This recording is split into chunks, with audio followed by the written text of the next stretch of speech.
many of these day in the life type videos about software engineering, and they try to tell you what it's like to be a software engineer, mine included, but we're all kind of failing at it.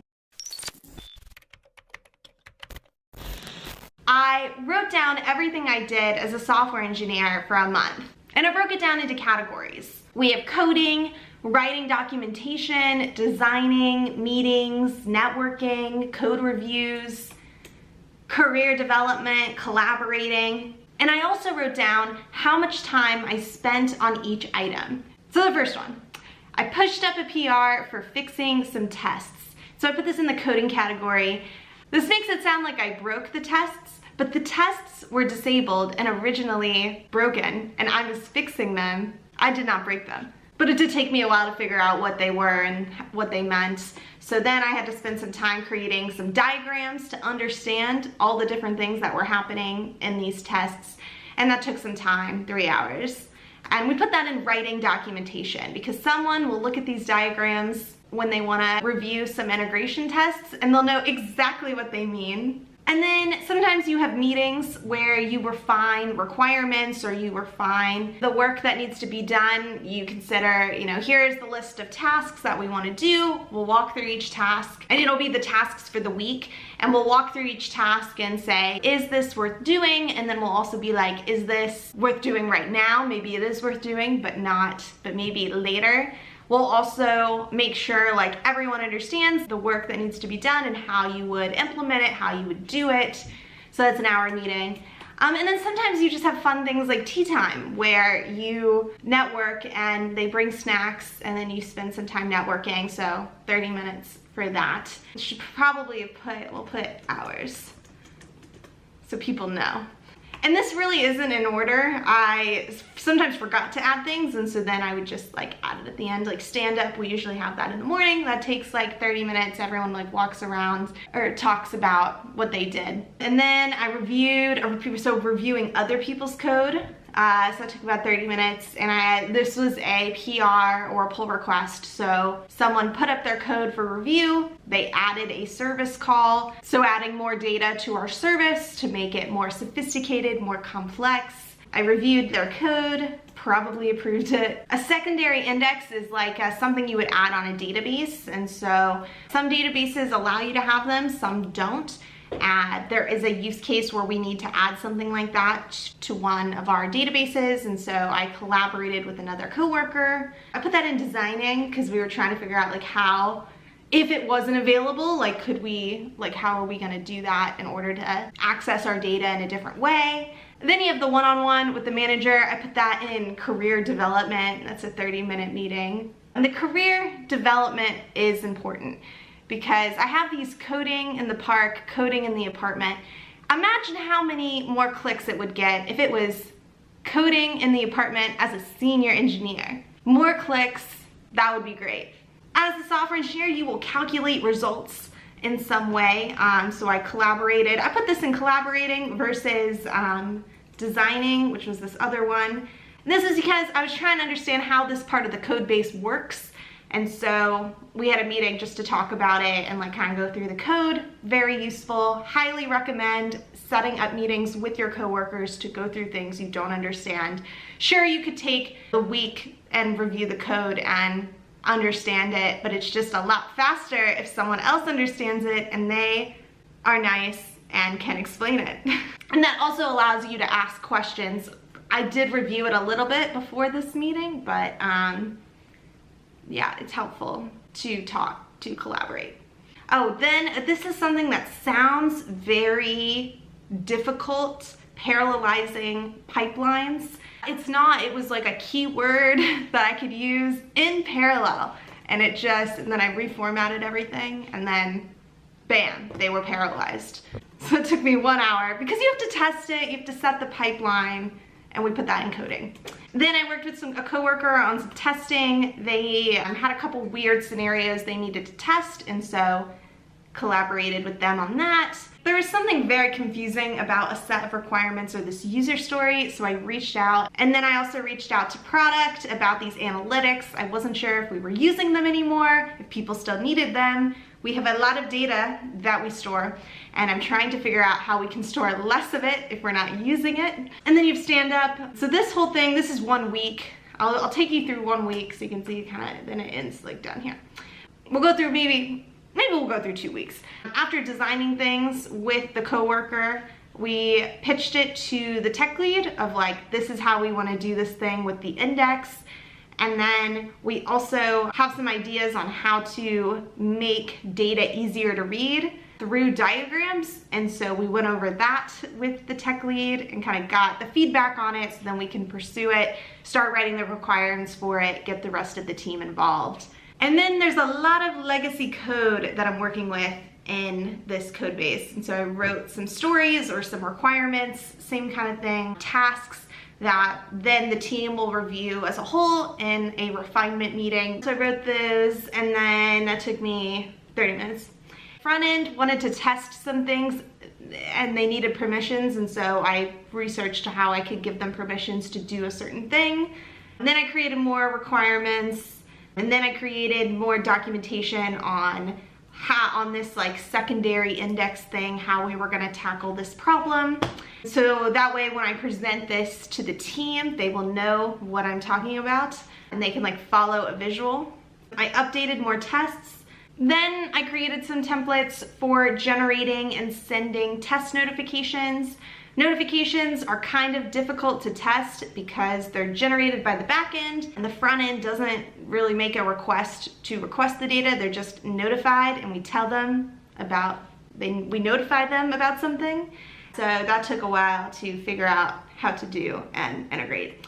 I put up a PR for that and then answered some comments about it, and then I created the documentation so front end could use these scripts. This one I put at the bottom, deployments.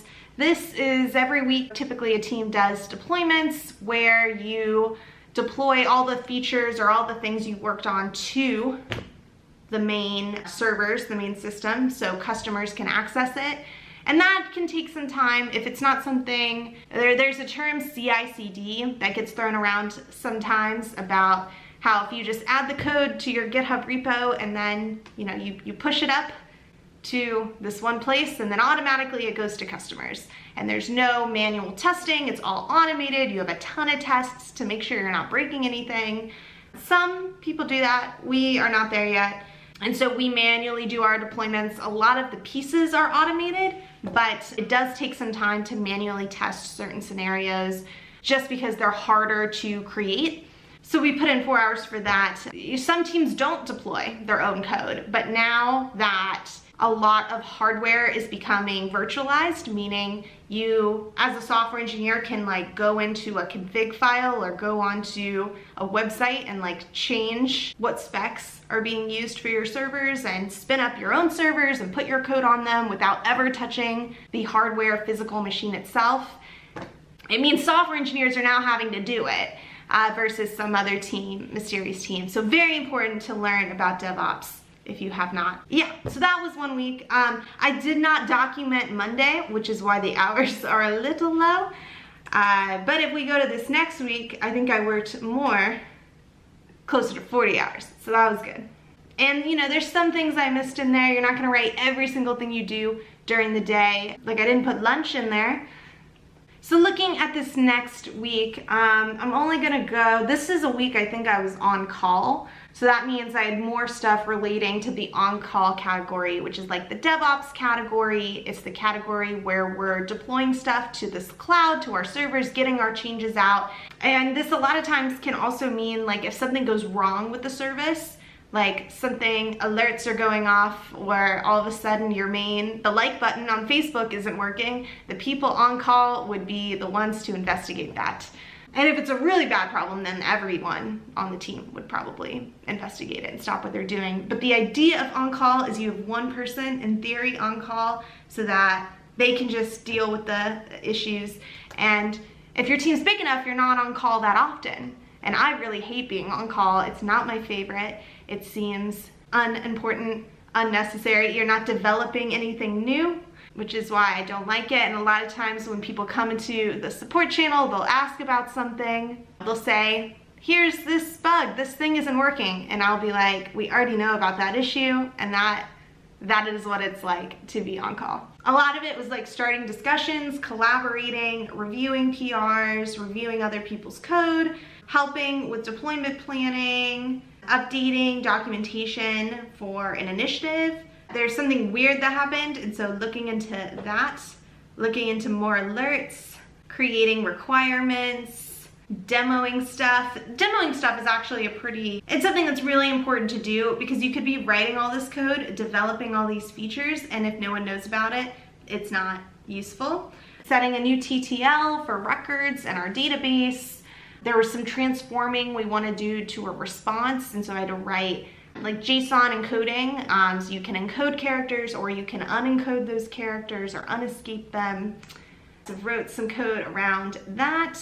Sometimes I'm just helping people, like I helped one coworker with some cloud login stuff, put that in the collaborating category.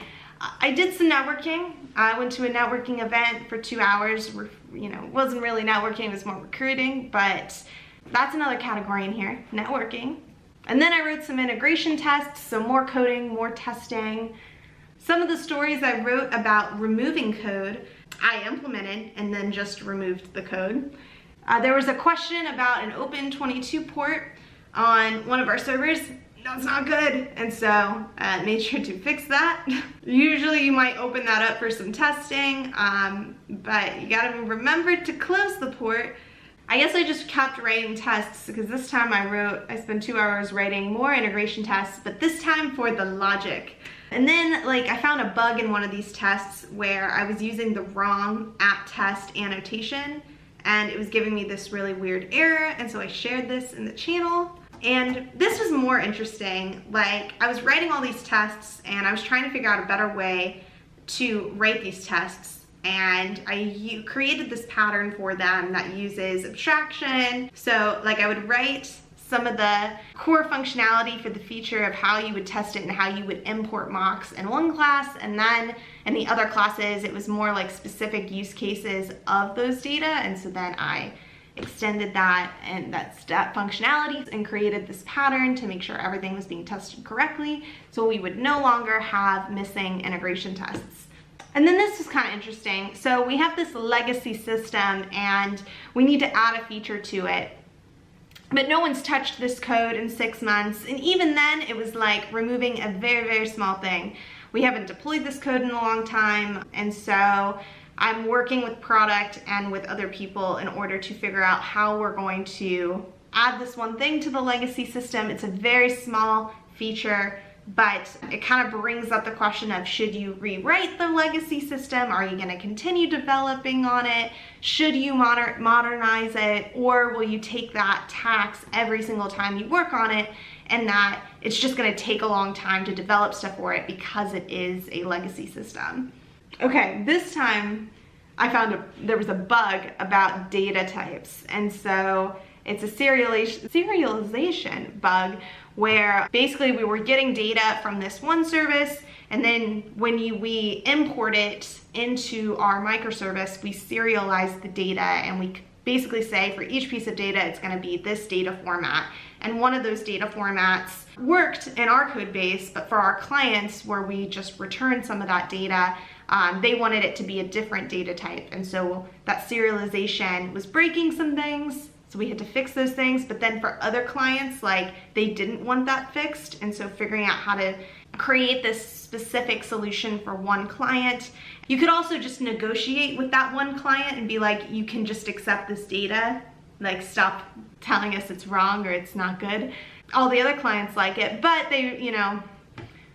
we fixed it for them. I did a lot of pipeline changes this week. So there were certain resources that were preventing our deployments from moving as quickly as they could. So we removed some things so that way when we do a hotfix, and that's when the initial deployment doesn't work and we want to hotfix it with a different release.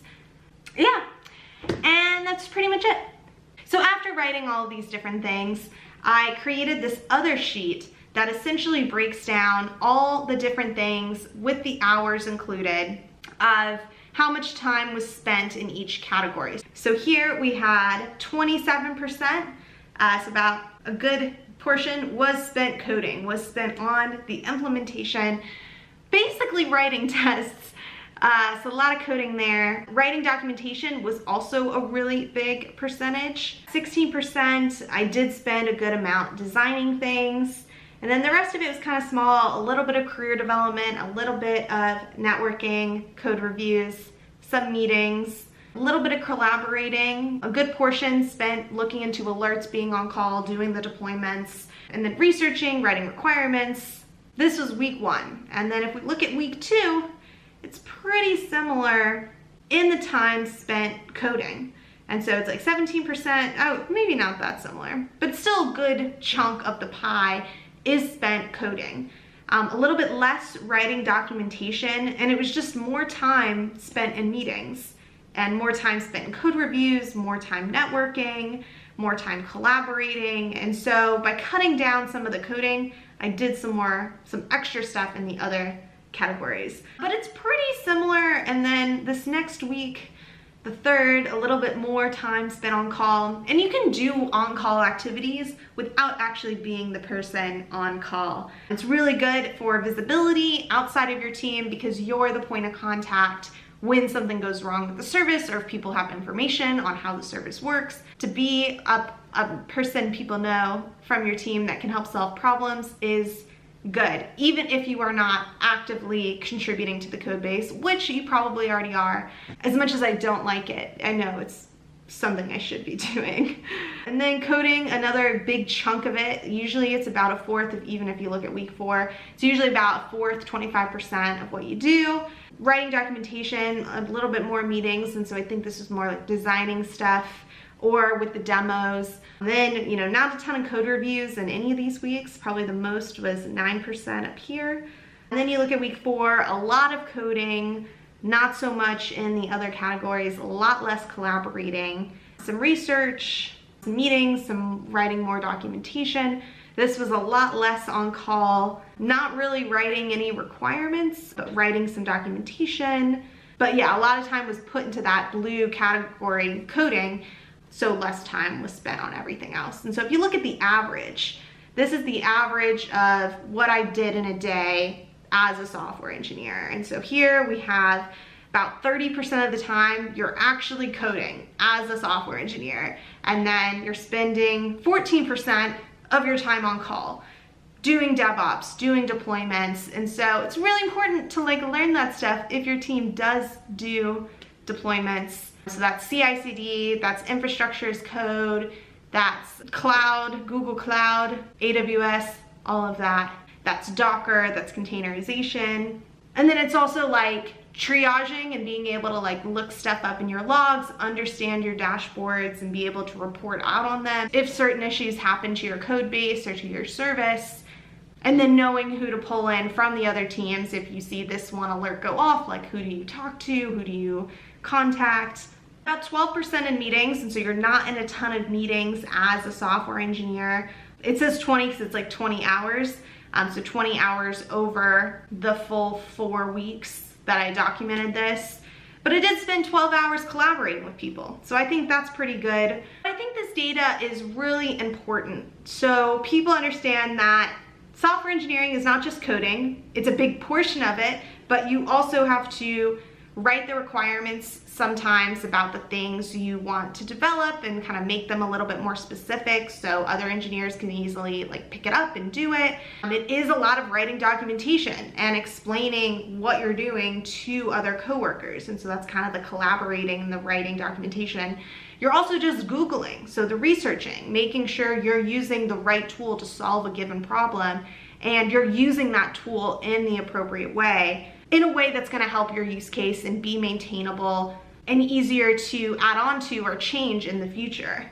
Career development, I should probably be doing more of, and networking, those should probably be bigger pieces of the pie. But if you're unhappy with your job, I encourage you to look at this chart, do this yourself. I'll provide something down below so it's easy for you to create this type of chart. If you're unhappy with your job, create this and be yeah, maybe I'm unhappy because I spent 30% of my time writing integration tests. Or I really don't like being on call, and so maybe I need to figure out how to lessen this little piece of the pie. And maybe you really like collaborating, so you're trying to figure out how to move stuff out of the writing and integration tests and coding category and put it into the collaborating category, or the career development category, or the research category if you really like doing research on various things. This is also good if you have someone new joining your team and you want to explain what it's like to join this team. Now, in order to get promoted, you're probably going to need to change this graph. There's the implementation phase, and this is where a lot of entry-level engineers spend their time, and a lot of mid-level engineers too. In order to get to the higher levels, you have to be involved in the design and the analysis processes. You have to be involved in more of the software development lifecycle. The design and analysis, it's a lot more thoughtful. You have to really think about if your solution is maintainable, is it going to be easy to contribute to, is it going to stand the test of time? By the time you get to the implementation, a lot of that has already been figured out, decided for you. So when you pick up a certain task to do, a certain thing to add to your code base, you're worried about how do I make this technology do this thing, versus the more broad of our company has this problem, how do we fix it? Or we want to make more money on this product, what can we build in order to do that? Or maybe product has that idea and you have to tell them what microservice it should go into and how it should be integrated. What design are you going to use in order to implement it? Will it be polling? Will it be asynchronous? What team should actually build it? And this implementation piece, it's directly related to this coding piece of the pie. So you may need to do less of that in order to get to the next level, and do more of the designing and the writing the requirements, and unfortunately being in the meetings, which is not great and kind of boring. Alright, that's it for this video. I hope this gave you a little bit of a better idea of what it's like to be a software engineer, and I'll see you next time. Happy coding!